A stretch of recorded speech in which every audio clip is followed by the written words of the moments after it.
बिस्मिल्लाहिर्रहमानिर्रहीम। अस्सलाम वालेकुम मोहतरम स्कॉलर्स।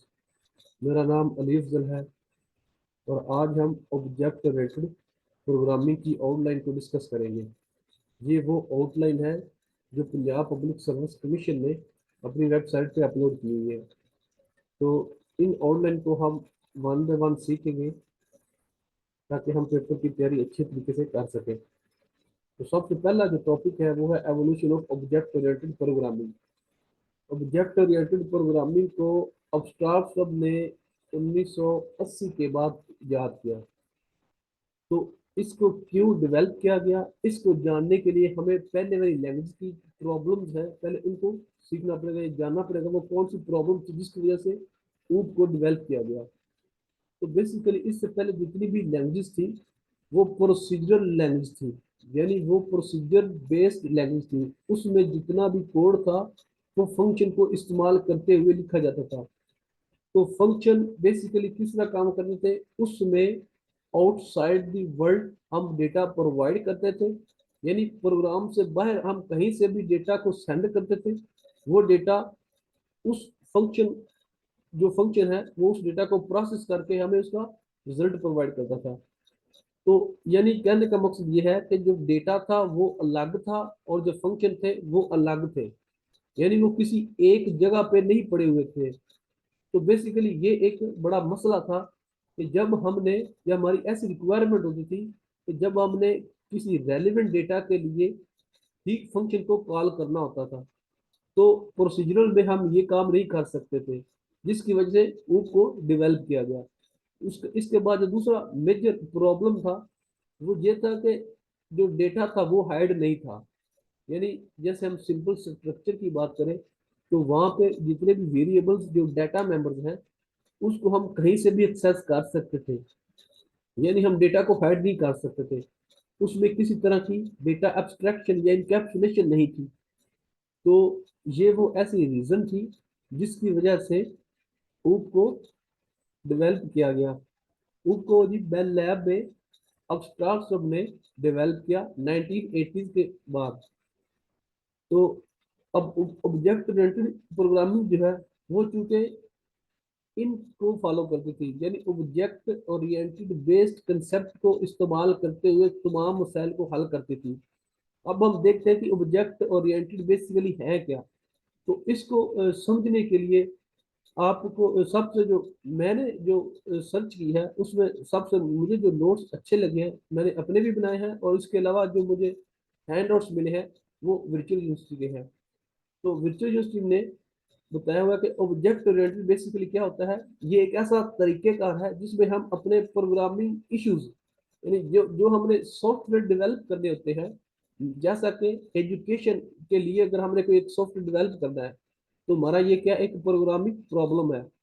तो इसको हल करने के लिए हम रियल लाइफ में उनके ऑब्जेक्ट्स को देखते हैं और उनका आपस में किस तरह का इंटरेक्शन है, यानी किस तरह का रिलेशनशिप है, उसको विजुलाइज करने की कोशिश करते हैं। तो इस पूरे प्रोसेस को हम कहते हैं ऑब्जेक्ट ओरिएंटेड, यानी ऑब्जेक्ट बेस पे किसी भी मसले का हल निकालना। तो यहाँ पे उन्होंने एग्जाम्पल के तौर पे कुछ तस्वीरें दिखाई हुई है कि जैसे एक घर है या कोई एक पर्सन है या कोई ट्री है या कोई एक कार है। ये हमारी क्या है, रियल वर्ल्ड में कुछ ऑब्जेक्ट्स हैं जो मुख्तलिफ काम करते हैं। तो ऐसे ही हमारे जितने भी प्रॉब्लम है वो हमारे रियल वर्ल्ड बेस्ड प्रॉब्लम है। इसलिए जो ऑब्जेक्ट ओरिएंटेड प्रोग्रामिंग है वो इन रियल वर्ल्ड ऑब्जेक्ट्स पर मुश्तमिल जितने भी प्रॉब्लम है उनको हल करने के लिए ये जो कंसेप्ट अभी मैंने आपको दिखाए हैं इनको इस्तेमाल करते हुए हल करती है। तो जब हम प्रॉब्लम को रियल वर्ल्ड के ऑब्जेक्ट्स पर मुश्तमिल एक नई उसकी विजुअलाइजेशन की एक जब डायग्राम डेवलप करते हैं उसे हम मॉडल कहते हैं। यानी मॉडल क्या होता है, मॉडल बेसिकली मॉडल बेसिकली ये होता है कि किसी भी चीज या हकीकत में कोई भी जो हमारा काम है, जैसे अगर मैं बात करूं बैंक की, तो बैंक के लिए अगर मुझे कहा जाए कि आप उसका मुझे सॉफ्टवेयर डेवलप करके दें, तो बैंक एक रियल वर्ल्ड प्रॉब्लम है। तो उसका जो मैं अपने माइंड में एक उसकी शक्ल या उसका एक विजुअलाइजेशन बनाऊंगा उसको हम मॉडल कहेंगे। तो मॉडल के बाद जो सबसे बड़े इस ऑब्जेक्ट ओरिएंटेड प्रोग्रामिंग के जो दो मेन कंसेप्ट हैं, यानी इसके जो दो मेन पिलर हैं, वो क्लास और ऑब्जेक्ट है। तो इसके बाद हम देखते हैं क्लास क्या होती है और ऑब्जेक्ट क्या होता है।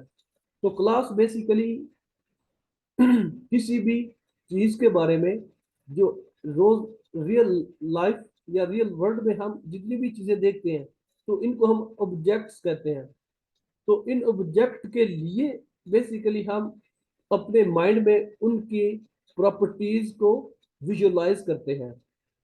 तो क्लास क्या है? क्लास बेसिकली किसी भी चीज का एक स्केच होता है जिसको हम विजुअलाइज करते हैं। तो क्लास क्या है? एक, यहाँ पे अगर देखें तो क्लास एक ब्लूप्रिंट है किसका? ऑब्जेक्ट का। तो this does not actually define any data, यानी उसमें हम हकीकी तौर पे कोई भी नाम या कोई भी वेरिएबल या उसकी कोई फिजिकल एग्जिस्टेंस नहीं होती, बल्कि वो एक स्केच होता है हमारे माइंड में, जिसके तहत हम उसका एक ऑब्जेक्ट क्रिएट करते हैं। अगर सी प्लस प्लस यानी ऑब्जेक्ट ओरिएंटेड प्रोग्रामिंग की बात करें, तो ये एक ब्लूप्रिंट है जिसको इस्तेमाल करते हुए हम उसके ऑब्जेक्ट क्रिएट करते हैं।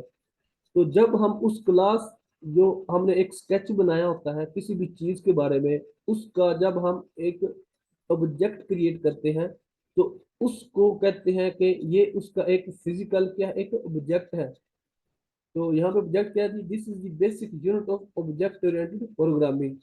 This is both data and function that operate on data that are bundle as a unit called as object. यानी इसका मतलब ये है कि ऑब्जेक्ट बेसिकली, जो पीछे हमने एक प्रॉब्लम पड़ी थी कि जो फंक्शन थे वो अलग पड़े हुए थे और जो डेटा था वो हम कहीं अलग से प्रोवाइड करते थे। तो उन दोनों को इकट्ठा जब हम किसी एक जगह पे रखते हैं, तो उस बॉक्स को हम ऑब्जेक्ट कहते हैं।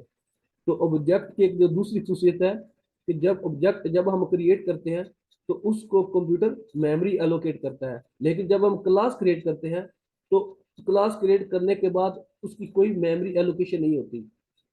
तो जब हम ऑब्जेक्ट क्रिएट करते हैं, तो उस जो भी हम क्लास बनाएंगे उसका, जब हम ऑब्जेक्ट क्रिएट करते हैं तो वो उसकी मेमोरी एलोकेशन करता है। इसके बाद जो इसका कोर कंसेप्ट है वो है जी data abstraction. Data abstraction basically हम कहते हैं कि जो हमने outside the world essential information show करनी है, और कौन सी ऐसी इंफॉर्मेशन है जो हमने आउटसाइड द वर्ल्ड शो नहीं करनी है, जिसको हम अननेसेसरी इंफॉर्मेशन कहते हैं। मिसाल के तौर पर एक जो ड्राइवर है, ड्राइवर ने जब कार को ड्राइव करना है, तो जब वो एक्सेलरेटर को दबाता है, तो हमारी जो कार है यानी वो स्पीड से दौड़ना शुरू करती है। तो बेसिकली ड्राइवर को इससे कोई कंसर्न नहीं है कि एक्सेलरेटर दबाने से कैसे स्पीड कार की बढ़ती है। तो उसको सिर्फ इससे कंसर्न है कि एक्सेलरेटर को कैसे इस्तेमाल करना है। यानी एक्सलरेटर की जो पीछे बैकएंड उसकी जो वर्किंग है, उसके जो इंटरनल उसकी वर्किंग है, उससे इसका कोई अमल दखल नहीं है। तो इसके लिए फिर हम क्या करते हैं, जो उसकी इंटरनल वर्किंग है वो यूजर के लिए, ड्राइवर के लिए क्या होगी? अननेसेसरी इंफॉर्मेशन होगी। तो ऐसे ही ये क्या है? एक रियल वर्ल्ड प्रॉब्लम है जो मैंने अभी आपको डिस्कस की है, ताकि आपको अब्स्ट्रैक्शन की समझ आ सके। तो दूसरे लफ्जों में हम ये कहेंगे कि जब हम क्लास क्रिएट करते हैं, तो उसमें हमारे पास एक ऐसी फैसिलिटी है जो हमें ऑब्जेक्ट ओरिएंटेड प्रोग्रामिंग मुहैया करती है, कि जिसके तहत हम जो अननेसेसरी इंफॉर्मेशन है वो यूजर तक नहीं पहुंचाते, यानी उसको शो ही नहीं करवाते। जैसा कि ऐसे तमाम वेरिएबल जिसको हम प्राइवेट रखते हैं, तो उसका मतलब क्या है? उसका मतलब ये है कि हम वो वेरिएबल, वो डाटा मेंबर जो है, वो यूजर को शो ही नहीं करवाना चाहते। तो ये सिर्फ फीचर जो है वो ये ऊप में प्रोवाइड की गई है। इसी तरह जो नेसेसरी इंफॉर्मेशन है वो हम थ्रू प्रॉपर फंक्शन, जो जिसको हम मेंबर फंक्शन कहते हैं, उसके जरिए हम उसको शो करवाते हैं। तो यानी इसकी एक्सेस एब्स्ट्रैक्शन बेसिकली कहते हैं कि हमने किस क्लास के किस डेटा की एक्सेस देनी है, किस डेटा की हमने एक्सेस नहीं देनी, इसको एब्स्ट्रैक्शन कहते हैं। इसके बाद एक मेजर कंसेप्ट है वो है डेटा इनकैप्सुलेशन। तो ये यहाँ पे मैंने अभी जो पीछे बातें डिस्कस की हैं, इसकी ये इंग्लिश में मैंने यहाँ पे एलेबरेट किया हुआ है। ये टाइप्स ऑफ एब्स्ट्रैक्शन कौन सी होती है? डेटा एब्स्ट्रैक्शन होती है, एक कंट्रोल एब्स्ट्रैक्शन होती है। डेटा एब्स्ट्रैक्शन से मुराद है जब हम उसके प्राइवेट डेटा मेंबर क्रिएट करते हैं। जब यानी डेटा मेंबर क्रिएट करते हैं तो किस डेटा मेंबर को मैंने पब्लिक रखना है, यानी किसको मैंने यूजर को शो करवाना है, यानी आउटसाइड द वर्ल्ड मैंने इसको शो करना है, और किसको मैंने आउटसाइड द वर्ल्ड शो नहीं करना। तो इसको हम कहते हैं डेटा एब्स्ट्रैक्शन। और जो हमारे फंक्शन होते हैं, क्लास के जितने भी फंक्शन होते हैं, उस फंक्शन को हम कहते हैं कंट्रोल एब्स्ट्रैक्शन। यानी हमने क्या किया, उन फंक्शन के जरिए जो हमारी रिक्वायर्ड इंफॉर्मेशन थी सिर्फ वही यूजर को यानी आउटसाइड वर्ल्ड हमने शो की। इसके अलावा जो अननेसेसरी इंफॉर्मेशन थी उसको हम यूजर से हाइड कर लेते हैं। तो कैसे हाइड करते हैं, इसके लिए हमें एक्सेस स्पेसिफायर मुहैया किए जाते हैं। एक्सेस एक्सेस स्पेसिफायर किसको कहते हैं जी? पब्लिक कीवर्ड और प्राइवेट। पब्लिक का मतलब ये है कि हम उन तमाम डाटा मेंबर्स को जो यूजर को हम शो करवाना चाह रहे हैं, जो हम आउटसाइड द वर्ल्ड शो करवाना चाहते हैं, हम उनको एक्सेस देते हैं पब्लिक डाटा मेंबर के तौर पे या पब्लिक फंक्शन के तौर पे। प्राइवेट हम ऐसा डाटा जो हम यूजर को यानी आउटसाइड वर्ल्ड हम शो नहीं करवाना चाहते या वहां पे डायरेक्ट एक्सेस नहीं देना चाहते, हम प्राइवेट डाटा मेंबर इस्तेमाल करते हैं। यानी प्राइवेट ये एक्सेस स्पेसिफायर है जिसको हम इस्तेमाल कर लेते हैं। इसके बाद जो है मेजर जो इसका कंसेप्ट है वो है जी इनकैप्सुलेशन। इनकैप्सुलेट का मतलब ये है कि डेटा मेंबर्स और फंक्शन को किसी एक जगह पे इकट्ठा रखना इनकैप्सुलेशन कहलाता है। यहाँ पे मैंने एक तस्वीर आपको दिखाई हुई है कि वेरिएबल्स, जितने भी हम वेरिएबल बनाते हैं और उसके मुतलका जितने भी मेथड हैं, उनको जब हम एक जगह पे इकट्ठा करते हैं तो उनको सी प्लस प्लस में यानी ऊप में इनकैप्सुलेशन कहते हैं। यानी इनकैप्सुलेशन की अगर हम बात करें, इनकैप्सुलेशन बेसिकली एक ऐसा तरीकेकार है जिसमें जितने भी रेलेवेंट वेरिएबल हैं यानी जो डेटा मेंबर हैं उनको और उस पे काम करने वाले मेथड्स को यानी जिन्हें हम मेंबर फंक्शन कहते हैं उनको हम किसी एक जगह पे इकट्ठा कर दें तो उनको हम क्या कहते हैं? इनकैप्सुलेशन कहते हैं, जो कि प्रोसीजरल लैंग्वेज में नहीं था। इसके बाद inheritance, one of the most important topic. Inheritance basically इसका जो मेजर पर्पज है वो है रीयूजेबिलिटी ऑफ कोड, यानी कोड को हम कैसे मैक्सिमम रीयूज कर सकें। तो इस फीचर को या इसको अचीव करने के लिए ऊप ने जो कंसेप्ट हमें प्रोवाइड किया उसका नाम है इनहेरिटेंस। इनहेरिटेंस का मतलब ये होता है कि जब हम क्लासेस क्रिएट करते हैं तो एक क्लास के फीचर्स को दूसरी क्लास में हम प्रोवाइड कर दें, यानी कि एक ऐसा तरीकेकार, एक ऐसा मेथड, एक ऐसा वे दे जिसके जरिए जो डेवलपर है वो किसी एक क्लास के फीचर्स को किसी दूसरी क्लास के फीचर में एक्सेस कर सके। यानी चलो, और इसकी मैं अगर कोड के जरिए इसकी मिसाल आपको बताऊंगा कि इनहेरिटेंस को हम कैसे इस्तेमाल कर सकते हैं। इसको हम प्रोग्राम के तहत सीखेंगे। इसके बाद देखेंगे कि पॉलीमॉर्फिज्म क्या होता है। इसके बाद आगे पॉलीमॉर्फिज्म की दो टाइप्स है, एक ओवरलोडिंग है, एक ओवरराइडिंग है। इसको भी हम कोड के जरिए समझेंगे ये क्या होती है। तो चलते हैं हम अपने कोड की तरफ। सबसे पहले जैसा कि मैंने बताया है डेटा एब्स्ट्रैक्शन। डेटा एब्स्ट्रैक्शन को अगर हम प्रोग्राम के लिहाज से मैं अगर आपको समझाऊं या बताऊं तो डेटा एब्स्ट्रैक्शन में मैंने क्या किया हुआ है कि मैंने कोई एक क्लास क्रिएट की है। क्लास, क्योंकि यहाँ पे मेरा समझाना मकसद है एब्स्ट्रैक्शन क्या होती है, तो यहाँ पे मैंने क्लास का नाम रखा है जी इम्प्लीमेंट एब्स्ट्रैक्शन। इसके बाद यहाँ पे ये जो दो डाटा मेंबर्स हैं इंट ए और बी, ये यहाँ पे मेरे ऐसे डाटा मेंबर्स हैं जिसको मैंने अब्स्ट्रैक्ट करना है। अब्स्ट्रैक्ट किस तरह किया, यानी इसको ये हमारा मेन यानी ये हमारी यूजर की एक्सेस है जिसको डायरेक्ट एक्सेस कहते हैं या आउटसाइड दी वर्ल्ड को कहते हैं। यानी मेन से हम इसको किस किस वेरिएबल को मैंने डायरेक्ट एक्सेस करना है और किसको मैंने डायरेक्ट एक्सेस नहीं करना, अगर मैं करना चाहूँ तो मैं नहीं कर सकता। इस चीज का जो कंट्रोल है ये हमें क्लास प्रोवाइड करती है। किस किस के जरिए? इस एक्सेस स्पेसिफायर के जरिए। तो ये प्राइवेट बेसिकली एक ऐसा एक्सेस स्पेसिफायर है जो मैं ये कह रहा हूँ कि ये जो डाटा मेंबर है ये मैं यानी इधर एक्सेस नहीं कर सकता। इसके बाद जो दूसरा इसका एक्सेस स्पेसिफायर है वो है पब्लिक। तो पब्लिक का मतलब होता है कि इसके नीचे जितने भी मेथड होंगे उन मेथड को मैं यहाँ पे डायरेक्टली एक्सेस कर सकता हूँ। तो इसके अलावा अगर मैंने जैसे मैंने लास्ट पीछे आपको इसकी तारीफ बताई है कि जो अननेसेसरी इंफॉर्मेशन है उसको हम आउटसाइड द वर्ल्ड शो नहीं करते, और जो नेसेसरी इंफॉर्मेशन है उसको हम शो करते हैं। तो यहाँ पे ये मेरी इंट ए और बी, ये जो दो डेटा मेंबर है, ये मेरी यूजर के हवाले से अननेसेसरी इंफॉर्मेशन है, इसलिए मैंने इसको क्या किया, प्राइवेट रख दिया है। इसको इस्तेमाल करते हुए डेटा डेटा एक्सेस स्पेसिफायर को इस्तेमाल करते हुए, और जो इंफॉर्मेशन जिसको मैंने नीचे एक्सेस करवाना है उनको मैंने पब्लिक किया हुआ है। अगर ये पब्लिक नहीं लिखूंगा तो ये भी जो है ये हाइड हो जाएंगे, ये मैं इन मेथड को यहाँ पे एक्सेस नहीं कर सकता। तो बाय डिफॉल्ट जो सी प्लस प्लस के जितने भी मेथड या वेरिएबल क्रिएट करते हैं, जब हम कीवर्ड ना लिखे तो वो प्राइवेट तौर पे कंसिडर किए जाते हैं। तो इसके अलावा जो फंक्शन है इसको मेंबर फंक्शन भी कहते हैं, इन्हें बिहेवियर्स भी कहते हैं, इन्हें मैसेजेस का भी नाम देते हैं, और ये जो है ये हमारे डाटा मेंबर्स हैं। तो क्लास कैसे क्रिएट करते हैं, क्लास क्रिएट करने का तरीकाकार ये है कि पहले क्लास का कीवर्ड लिखा जाता है, इसके बाद क्लास का नाम यूजर डिफाइन होता है।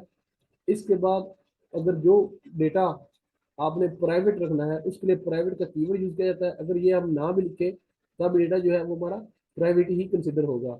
इसके बाद अगर हमने जितने मेथड्स या जो मेंबर फंक्शन है उसको हमने आगे मेन फंक्शन में इस्तेमाल करना है, तो उसके लिए इनको पब्लिक रखना पड़ेगा, ताकि इनको मैं मेन में एक्सेस कर सकूं। मेन में एक्सेस करने का तरीका क्या है कि आप क्लास का नाम लिखें, क्लास का नाम लिखने के बाद उसका ऑब्जेक्ट क्रिएट करें, ऑब्जेक्ट क्रिएट करने के बाद आप इसको एक्सेस कर सकते हैं। अगर मैं इस क्लास का ऑब्जेक्ट क्रिएट नहीं करता तो मैं इनके फंक्शन को एक्सेस ही नहीं कर सकता। तो ये एक वो तरीकाकार है जो हम पहले प्रोसीजर लैंग्वेज में नहीं कर सकते। तो इसमें यानी अभी मैंने क्या किया है, एक सेट का फंक्शन, अब ये सेट क्या है, बेसिकली मैं इस ऑब्जेक्ट का ये मैसेज है या ये वो बिहेवियर है जो मैं इस्तेमाल कर रहा हूँ। तो इसको हम मैसेज का फंक्शन का मैसेज का भी नाम देते हैं, वेरिएबल को हम डाटा मेंबर के तौर पे भी जानते हैं। तो इसके बाद अगर हम ओवरऑल देखें तो क्लासेस में क्या होता है, क्लासेस के डाटा मेंबर होते हैं, उसके मुतलका जो दो तरह के मेथड यूज किए जाते हैं, एक हम उसको कंस्ट्रक्टर कहते हैं, दूसरा यूटिलिटी मेथड्स, यानी ऐसे मेथड जो जो हम इस डाटा मेंबर की एक्सेस देते हैं। यानी मेन फंक्शन से हम यूटिलिटी प्रोग्राम को, यूटिलिटी फंक्शन को इस्तेमाल करते हुए हमारे जो प्राइवेट डाटा मेंबर है उनको एक्सेस कर सके। तो ये एक प्रॉपर वे होता है जिसके जरिए हम इसको इस्तेमाल करते हैं। तो इसके बाद अब क्लास जब हम क्रिएट करते हैं, क्लास में जैसा कि मैंने बताया कि इसमें data member, class data member पे मुश्तमिल होती है, कंस्ट्रक्टर पे मुश्तमिल होती है, और यूटिलिटी फंक्शन पे मुश्तमिल होती है। तो उसमें बेसिकली कंस्ट्रक्टर क्या होते हैं, कंस्ट्रक्टर क्लास नेम के नाम से बनाए हुए फंक्शन होते हैं जिन्हें हम मेंबर फंक्शन के तौर पे भी जानते हैं, क्लास फंक्शन के तौर पे भी जानते हैं। कंस्ट्रक्टर जो है, अगर आप, ये मैंने कंस्ट्रक्टर की एक एग्जांपल आपको दी हुई है। इसमें कंस्ट्रक्टर क्या होता है, कंस्ट्रक्टर बेसिकली ऐसे मेथड्स, ऐसे फंक्शन जिनका नाम क्लास के नाम से लिखा जाए। यानी जैसे मैंने ऊपर एक क्लास बनाई है यूजर क्लास के नाम की, तो बेसिकली नीचे जो फंक्शन बनाए जाए ऐसे फंक्शन जिनका नाम मैंने क्लास के नाम से लिखा हुआ हो उससे हम कंस्ट्रक्टर कहते हैं। तो आमतौर पे कंस्ट्रक्टर तीन तरह के होते हैं, एक डिफॉल्ट कंस्ट्रक्टर होता है, एक पैरामीटराइज्ड कंस्ट्रक्टर होता है, एक कॉपी कंस्ट्रक्टर होता है। जो इसमें जो डिफॉल्ट कंस्ट्रक्टर है ये ऑटोमेटिकली कॉल होता है। यानी जब भी हम ऑब्जेक्ट, क्लास का ऑब्जेक्ट क्रिएट करते हैं तो ये जो डिफॉल्ट कंस्ट्रक्टर है ये ऑटोमेटिकली कॉल होता है। डिफॉल्ट कंस्ट्रक्टर में कोई पैरामीटर नहीं होता। अगर हम यहाँ पे ऑप्शन पैरामीटर जो है वो हम लिख सकते हैं तो वो हमारी मर्जी है। बेसिकली डिफॉल्ट कंस्ट्रक्टर को हम डाटा मेंबर की इनिशियलाइजेशन के लिए इस्तेमाल करते हैं, डिफॉल्ट इनिशियलाइजेशन जिसको कहते हैं। और पैरामीटराइज्ड, जब हमने एक ऑब्जेक्ट की वैल्यूज या बाहर से मेन फंक्शन से हमने उनकी वैल्यूज को सेंड किया और यहाँ में उनको इनिशियलाइज करना हो तो उसके लिए पैरामीटराइज्ड कंस्ट्रक्टर कहते हैं। पैरामीटर कंस्ट्रक्टर यानी ऐसा कंस्ट्रक्टर जिसमें हम बाहर से पैरामीटर सेंड करते हैं, इसलिए पैरामीटराइज्ड कंस्ट्रक्टर कहते हैं। इसके बाद जैसे कि मैंने बताया यूटिलिटी फंक्शन होते हैं। तो ये मैंने एक कोशिश की है कि यूटिलिटी फंक्शन को समझाने की, यानी ऐसे फंक्शन जो हमारी क्लास के डाटा मेंबर को एक्सेस यानी उसको मैनिपुलेट करने के लिए इस्तेमाल किया जाए। यानी यहाँ पे मैं क्या कर रहा हूँ, एक क्लास मैंने यूजर क्लास के नाम की एक क्लास डेवलप की है, जिसमें मैं उसके प्राइवेट मेंबर को एक्सेस कर रहा हूँ इन यूटिलिटी फंक्शन को इस्तेमाल करते हुए। तो कहने का मतलब ये है कि जब भी हमने यूजर से इसकी एक्सेस करवानी है तो हम थ्रू प्रॉपर मेथड के जरिए इसको एक्सेस कर सकते हैं, वैल्यू को इनिशियलाइज कर सकते हैं। तो ये तरीकेकार है ये क्लास को इस्तेमाल करने का, उसके कंस्ट्रक्टर का।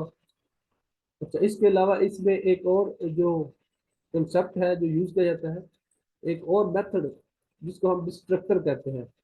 डिस्ट्रक्टर बेसिकली एक ऐसा फंक्शन होता है जो क्लास के ऑब्जेक्ट को ऑटोमेटिकली डिलीट कर देता है। अब डिलीट किस तरह करता है, जिस तरतीब के साथ ऑब्जेक्ट क्रिएट होते हैं उसी तरतीब के साथ ये जो डिफॉल्ट डिस्ट्रक्टर है ये इसको डिस्ट्रॉय करता है, यानी इसकी मेमोरी जो है वो वहां से रिलीज करवाता है। तो डिस्ट्रक्टर कैसे काम करता है, डिस्ट्रक्टर बेसिकली ये मैंने एक एग्जांपल ली हुई है जिसके लिए आपको ये पता चल सके कि डिस्ट्रक्टर कैसे काम करता है। ये एक एग्जांपल है जिसमें मैंने एक डिस्ट्रक्टर का फंक्शन बनाया है, नीचे यूजर क्लास का एक ऑब्जेक्ट क्रिएट किया है, उसको मैंने एक आईडी असाइन किया ताकि मुझे पता चल सके किसी की विजिबिलिटी क्या है। और इसको हम क्योंकि मैंने बताया है डिस्ट्रक्टर क्या करता है, डिस्ट्रक्टर बेसिकली सबसे जो आखिर में ऑब्जेक्ट क्रिएट होता है उसको सबसे पहले डिलीट करता है, और उसके बाद सेकंड लास्ट में जो ऑब्जेक्ट क्रिएट हुआ था उसको फिर बाद में डिलीट करेगा। तो इसका यानी ये ऑर्डर है कि जो लास्ट था वो पहले डिलीट होगा, यानी लास्ट इन फर्स्ट डिलीट। इसको इस्तेमाल करते हुए ये तमाम ऑब्जेक्ट जो है वो डिलीट करता है। और ऐसे जो कंस्ट्रक्टर है, यानी जैसे मैंने बताया कि कंस्ट्रक्टर जो है वो भी ऑटोमेटिकली कॉल किए जाते हैं। तो कंस्ट्रक्टर बेसिकली फीफो को इस्तेमाल करता है।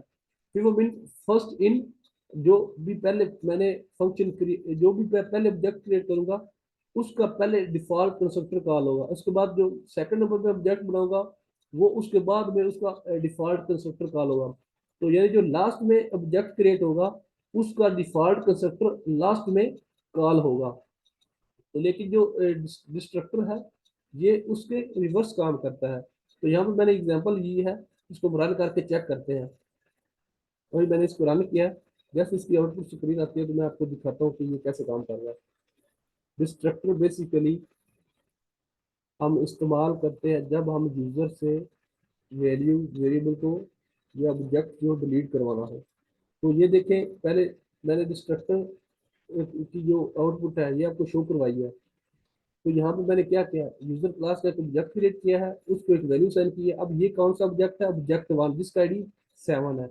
तो यहाँ पे देखिए सबसे पहले मैंने ऑब्जेक्ट वन क्रिएट किया है, लेकिन वो डिलीट डिस्ट्रॉय कब हो रहा है, ये लास्ट में डिस्ट्रॉय हो रहा है। इसका मतलब क्या है कि जो सबसे पहले मैं ऑब्जेक्ट क्रिएट करूंगा वो सबसे आखिर में डिलीट होगा, यानी इससे पहले। इसके अलावा मैंने और कौन से चार और ऑब्जेक्ट क्रिएट किए हुए हैं। लूप के जरिए मैंने क्या किया है, यूजर क्लास के ऑब्जेक्ट क्रिएट किए हैं, उसको आईडी असाइन की है ताकि मैं ये पता लगा सकूं कि डिस्ट्रक्टर जो है ये किस तरह कॉल होते हैं। तो डिस्ट्रक्टर बेसिकली रिवर्स ऑर्डर में कॉल होते हैं। ऑटो और इनको कॉल कॉल करता है, कंपाइलर खुद खुद इनको कॉल करता है और इनको वन बाय वन डिलीट करता है। यहाँ पे मैंने कंस्ट्रक्टर को लिखा है ताकि आपको इसकी वर्किंग जो है वो समझ आ सके, इसको ये काम या ये कैसे वर्क करता है। आईडी के जरिए मैंने आपको बताया है कि जो ऑब्जेक्ट है ये किस तरह डिलीट होते हैं। तो ये था हमारा आज का टॉपिक। इसके बाद हम अगले नेक्स्ट पार्ट में हम इसके जो आगे जो कंसेप्ट है जिसमें इनहेरिटेंस है उसको देखेंगे। इनहेरिटेंस के बाद हम देखेंगे पोलीमॉर्फिज्म। पोलीमॉर्फिज्म की दो टाइप है, फंक्शन ओवरलोडिंग, फंक्शन ओवरराइडिंग, वो क्या होती है उन्हें भी देखेंगे। इनहेरिटेंस में हम देखेंगे कि एक क्लास को दूसरी क्लास में कैसे एक्सेस किया जाता है, उसकी जो टाइप्स हैं उनको उनको जानेंगे। तो ये हम आगे आने वाले लेक्चर में पढ़ेंगे। अब यहाँ तक अगर आपको जिस भी टॉपिक की समझ ना आई हो वो आप कमेंट सेक्शन के जरिए मुझे कमेंट करके मुझसे क्वेश्चन कर सकते हैं। ओके जी, तब तक के लिए अल्लाह हाफिज।